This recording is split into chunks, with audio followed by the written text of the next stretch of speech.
دیکھیں عزیزان محترم، آج بھی کعبہ حسرت حج ابراہیمی میں ہے اور کربلا حسرت قیام حسینی میں ہے۔ اگر انسان حقیقت حج کو نہ سمجھے تو حج محض ایک رسم ہے، جیسا کہ اس وقت کربلا بھی محض ایک رسم بن چکی ہے۔ مسلمانوں کے اندر کربلا رسم سوگ اور غم کے نام سے موسوم ہو چکی ہے۔ محض ایک رسمی عبادت کے طور پر انجام دیا جا رہا ہے سارا کچھ، جس کے انجام دینے کے بعد حاجی کے اندر صفات ابراہیمی، کردار ابراہیمی، طرز ابراہیمی دور دور تک نظر نہیں آتا۔ بہت سارے لوگ ہیں ایسے کہ جو حج کر چکے ہیں، ایسے مومنین کی بڑی اکثریت ہے کہ جنہوں نے حج کیا ہوا ہے۔ اللہ تبارک و تعالیٰ کی طرف سے ان کو توفیق و استطاعت نصیب ہوئی ہے، اور اسی طرح کچھ ایسے صاحبان توفیق بھی ہیں جو حج کے ساتھ ساتھ زیارات مقدسہ سے بھی مشرف ہو چکے ہیں۔ حج و زیارات کو اپنے لیے بڑا اعزاز سمجھتے ہیں، جو کہ در حقیقت یقیناً ایک بہت بڑا اعزاز ہے۔ حقیقت میں اس میں کوئی شک نہیں ہے، اس میں کوئی دو رائے نہیں ہے کہ یہ زیارت کربلا مقدسہ ہو، مشاہد مشرفہ ہو، حج بیت اللہ ہو، یہ بہت بڑی سعادت ہے۔ لیکن ان دونوں طبقات کی زندگیوں میں جائزہ لیں تو زائرین کی زندگی میں طرز حسینی اور حاجیوں کی زندگی میں طرز ابراہیمی دیکھیں تو دور دور تک اس کا کوئی شائبہ نظر نہیں آتا۔ وجہ کیا ہے؟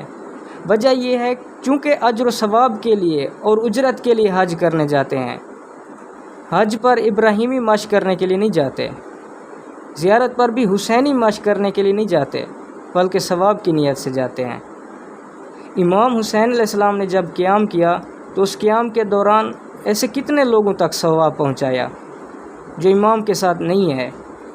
امام سے التماس سے دعا کی، امام نے ان کے لیے دعا کی، یا امام سے انہوں نے کوئی مشورہ مانگا ہو اور امام علیہ السلام نے انہیں مشورہ بھی دیا ہو، یا انہیں اس طرح سے دنیاوی و اخروی اجر تک پہنچا دیا ہو۔ اجر لوگوں تک پہنچا دیا، لیکن مومن امام حسین کے ساتھ چل کر اپنی منزل تک نہیں پہنچ سکا۔ آج حاجی روح ابراہیمی سے کیوں محروم ہوتا ہے اور زائر و عزادار روح حسینی سے کیوں محروم ہو جاتا ہے؟ کبھی سوچیں۔ عملی زندگی میں حسینی کردار اور حسینی سیرت سے کیوں دور نظر آتا ہے؟ اس لیے کہ حاجی اور زائر دونوں محض ایک رسم بجا لا رہے ہیں۔ رسم اذاں کی طرح فقط رسم حج اور رسم زیارت ادا کی جا رہی ہے۔ رسم سے انسان کے احساسات کو تسکین تو ملتی ہے۔ بارہا آپ کی خدمت میں عرض کیا جا چکا ہے کہ رسومات کیوں مقبول ہوتی ہیں، رسومات اتنی کیوں لوگوں میں ہائی لائٹ ہو جاتی ہیں اور مشہور ہو جاتی ہیں، لوگ زیادہ سے زیادہ رسومات میں مبتلا ہو جاتے ہیں۔ رسومات میں لوگوں کو کیا ملتا ہے؟ اتنی خرچ کرتے ہیں، وقت بھی دیتے ہیں، دلچسپی سے سارا کچھ کرتے ہیں، رسومات کے لیے اتنی بڑا اہتمام کرتے ہیں۔ فقط رسومات بجا لانے کا انہیں کیا فائدہ ہوتا ہے؟ دنیا و آخرت میں کیا فائدہ ہوتا ہے انہیں؟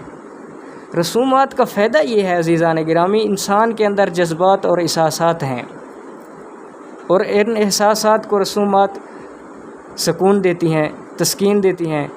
یہ انسان کی نفسیاتی ضرورت ہے۔ جو چیز انسان کے جذبات اور انسان کے احساسات کو تسکین دے، انسان اس سے پرسکون ہو جاتا ہے اور نفسیاتی طور پر مطمئن ہو جاتا ہے۔ مثال کے طور پر کسی روتے ہوئے بچے کے سر پہ آپ ہاتھ پھیریں، اس کو تھوڑا احساس دلائیں، دلاسا دیں، پیار کریں تو فوراً وہ چپ ہو جاتا ہے، آپ کے ساتھ مانوس ہو جاتا ہے۔ جبکہ آپ نے اس کو مادی لحاظ سے کچھ بھی نہیں دیا، اس بچے کو پیسے دیے، کھانا نہیں دیا، کچھ بھی نہیں دیا، فقط شفقت کا ہاتھ اس کے سر پر پھیرا، اس کے مجروح احساسات جو تھے نا ان کو تسکین مل گئی، جس کے نتیجے میں وہ فوراً چپ ہو جاتا ہے۔ اسے آخرت کے لیے کچھ بھی نہیں ملا، دنیا کے لیے بھی کچھ نہیں ملا، فقط نفسیاتی طور پر تسکین ملی ہے، سکون ملا ہے۔ رسومات کا بھی یہی فائدہ ہے عزیزان گرامی۔ جب انسان کوئی دینی یا دنیاوی رسم انجام دیتا ہے تو اس کے نتیجے میں انسان کے اندر ایک احساساتی تسکین پیدا ہو جاتی ہے، جس سے انسان بہت خوش ہوتا ہے اور احساس کرتا ہے کہ میں نے کوئی بہت بڑا کام کر لیا ہے، بہت مفید عمل انجام دے دیا ہے۔ رسوماتی حج، زیارت اور عزاداری میں تسکین احساسات کی حج تک حاجی اور زائر، عزادار یہ سب ضرور شریک ہیں، تسکین احساسات سے آگے نہیں بڑھتے۔ ان کے احساسات کو فقط سکون ملتا ہے۔ آگے بڑھ کر طرز ابراہیمی، کردار ابراہیمی، سیرت ابراہیمی اور اسی طرح انداز ابراہیمی اپنی زندگی میں نہیں اتارا۔ اگر موجودہ زمانے میں آج حاجی موجود ہے تو مجھے بتائیں، میری غلط فہمی دور کریں، میں خود اس کی زیارت کے لیے جانے کو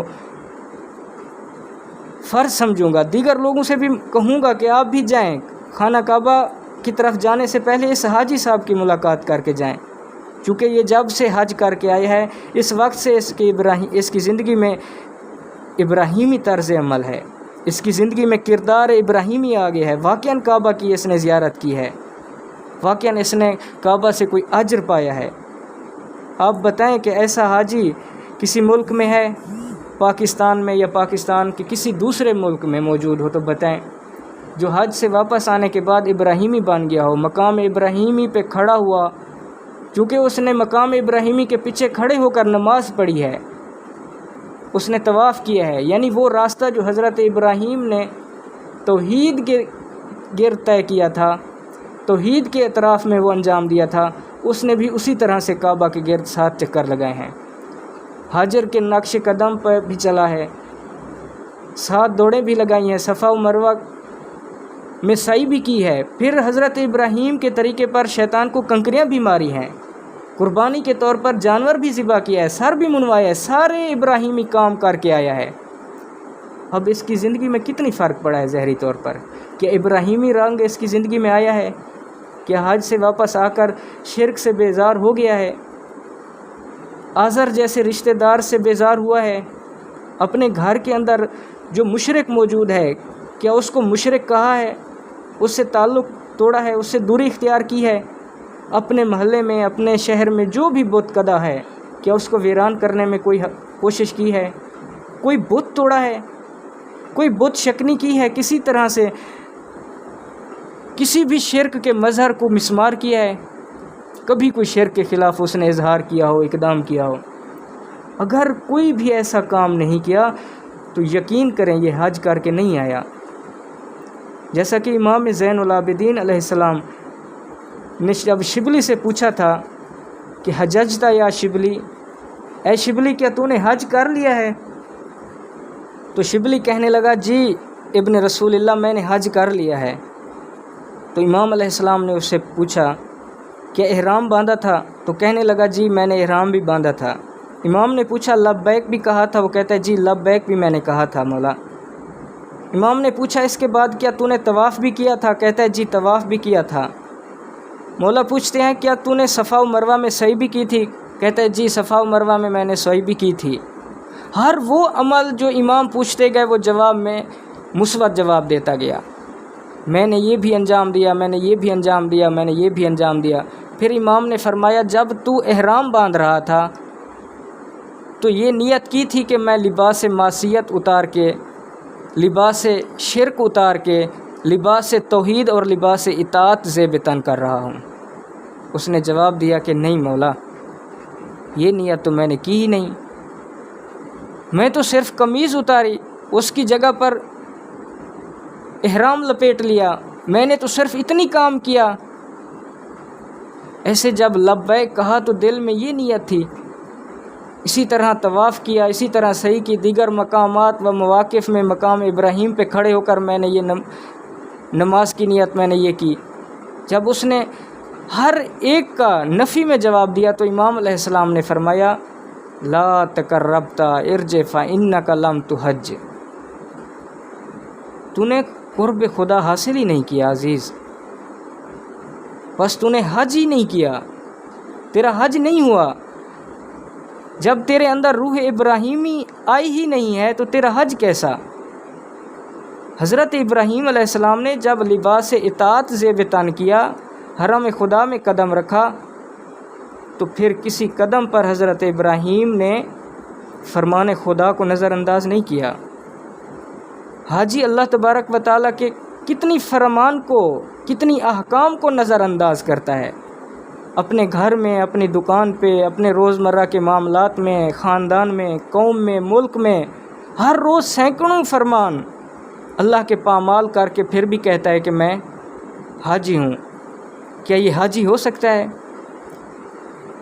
اسی طرح عزادار امام حسین علیہ السلام، زہر امام حسین علیہ السلام، اس کے اندر کون سا حسینی رنگ آیا ہے؟ مولا فرماتے ہیں حاسب قبل ان تحاسب، اپنا اپنا حساب کر لو، محاسبہ کر لو قبل اس کے کہ تمہارا کوئی حساب اور کرے۔ آیا اس نے امام حسین علیہ السلام کا انداز اپنایا ہے؟ سیرت یا کوئی طرز اپنی زندگی میں آنے دی ہے امام حسین علیہ السلام کی؟ کوئی طرز عمل جس سے محسوس ہو کہ یہ حسینی ہے؟ عزاداری کے بعد، عشرہ محرم گزرنے کے بعد، ماہ محرم کے گزرنے کے بعد، پھر زیارت مظلوم کربلا سے مشرف ہونے کے بعد اس کے اندر کوئی تبدیلی آئی ہے؟ یا تسکین جذبات و تسکین احساسات کے لیے اس نے یہ رسمی طور پر زیارت بجا لائی، لیکن اپنی زندگی میں حسین کو اور حسینیت کو نہیں آنے دیا؟ کیا آپ نے زمانے میں وہ ساری چیزیں نہیں دیکھی جن پر امام کو اعتراض تھا؟ ان میں سے کس چیز پر آپ کے عزادار کو اعتراض ہے؟ آج دائیں بائیں ذرا غور کریں، کیا عزادار کو ان چیزوں پر اعتراض ہوتا ہے کہ جن پر امام حسین علیہ السلام کو اعتراض تھا؟ کیا عزادار کو اس فعل سے کراہت آتی ہے کہ جس فعل سے امام حسین علیہ السلام کو کراہت آتی تھی؟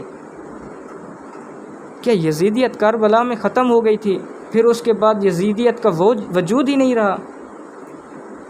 عزیزان گرامی، آج کی یزیدیت کہیں زیادہ طاقتور ہے اس یزید سے جس کے مقابلے میں امام حسین علیہ السلام نے قیام کیا۔ آج کے زائر اور عزادار کی زندگی میں، اس کے انداز زندگی میں، سیرت میں، کیا امام حسین علیہ السلام کی طرح ایک دن بھی گزرا ہے؟ کہ ہم نے فقط ایک دن اپنی 60 سالہ عمر میں صرف ایک دن حسین ابن علی علیہ السلام کی طرح گزارا کہ نہیں گزارا؟ کبھی سوچیں۔ البتہ رسومات ہم نے ضرور انجام دی، بڑے اہتمام کے ساتھ انجام دی، رسومات کے ذریعے سکون حاصل کیا، اطمینان حاصل کیا۔ یہ اسوات اللہ تبارک و تعالیٰ نے مقرر فرمائے ہیں۔ عزیزان گرامی، اسوہ حضرت ابراہیم، اسوہ حضرت امام حسین، یہ تقوی کا عملی نمونہ ہے، یہ مجسم تقوی ہے۔ اس سے ہٹ کر تقوی محض تخیل ہے۔ اگر ابراہیمی انداز پیدا نہیں ہوا، ابراہیمی نگاہ پیدا نہیں ہوئی، پھر توہم ہے، تدین کا دین نہیں ہے۔ اگر حسینی انداز و حسینی طرز ہماری زندگی میں نہیں ہے تو اس صورت میں ہم وہم اور خیال کی دینداری میں مبتلا ہیں، دین سے بہر ہیں، دین سے بہر بیٹھ کر امام حسین علیہ السلام کے ساتھ ہمدردی کا اظہار کر رہے ہیں۔ آپ نے دیکھا ہے کتنی ایسے لوگ تھے جو اطاعت امام حسین علیہ السلام سے بہر بیٹھ کر، سیرت امام حسین علیہ السلام سے بہر بیٹھ کر، عملی طور پر کردار حسینی سے بہر بیٹھ کر اظہار تو کرتے رہے ہیں کہ ہم امام حسین علیہ السلام کے ساتھ ہیں۔ کیا وہ اظہار ان کو کوئی فائدہ دے پایا تھا؟ حر تب حر بنتا ہے کہ جب حر حسینی اقدام کرتا ہے، حسینی مظاہرہ کرتا ہے۔ یہ نہیں ہے کہ بندہ یزید کے فوج میں کھڑا رہے، یزیدی دائرے میں کھڑا رہے اور ہمدردیاں حسین کے ساتھ ہوں لیکن حسینیت کا اظہار نہ کر پائے۔ عزیزان گرامی، آج بھی غور کرنے کی ضرورت ہے۔ آج دیکھیں کون سا عزادار، کون سا زائر حر بنتا ہے۔